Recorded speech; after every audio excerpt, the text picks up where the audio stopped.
ঘোষণা করেছেন, কুলিল্লাহুম্মা মালিকিল মুলক, সমস্ত রাজ্য এবং রাজত্বের মালিক হচ্ছেন আল্লাহ। যাকে চান তাকে ক্ষমতা দেন, রাজত্ব দেন, আবার মুহূর্তের মধ্যে ক্ষমতা ছিনিয়ে নেন।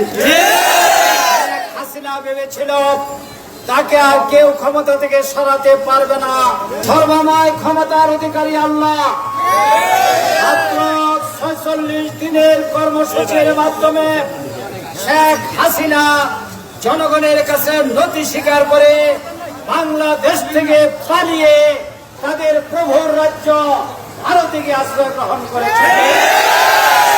প্রিয় ভাইরা, ৫৪ বছর যাবৎ যে সংবিধানের ভিত্তিতে, যে মূলনীতির ভিত্তিতে, যে নিয়মের ভিত্তিতে বাংলাদেশ চলেছে, এতে বিভিন্ন কায়দায় বিভিন্নভাবে শুধুমাত্র স্বৈরাচার তৈরি হয়েছে।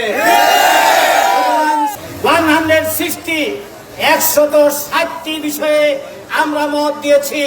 এগুলিকে আইনের কাঠামোয় আনতে হবে। একটা লিখিত এগ্রিমেন্টের পর অধ্যাদেশের মাধ্যমে অথবা গণভোটের মাধ্যমে অথবা অন্য কোন আইনি ফ্রেমের মাধ্যমে জুলাই ঘোষণা যদি সনদ যদি আইনে পরিণত করে না হয়, তাহলে আর ১ পয়সাও মূল্য থাকবে না।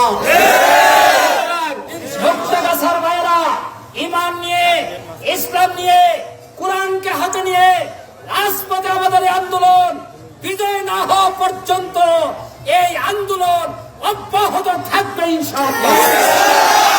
আপনাদের সবাইকে আবার শুভেচ্ছা, সংগ্রামী অভিনন্দন। আল্লাহ রাব্বুল আলামিন আমাদের সকল প্রচেষ্টা কবুল করুন, আমাদেরকে উত্তম পথ দান করুন এবং কিয়ামতের ময়দানে আমাদের হিসাবকে সহজ করে দিন। সত্যের পথে, ন্যায়ের পথে জীবনের শেষ নিঃশ্বাস ত্যাগ না হওয়া পর্যন্ত লড়াই চালিয়ে দেওয়ার তৌফিক দান করুন।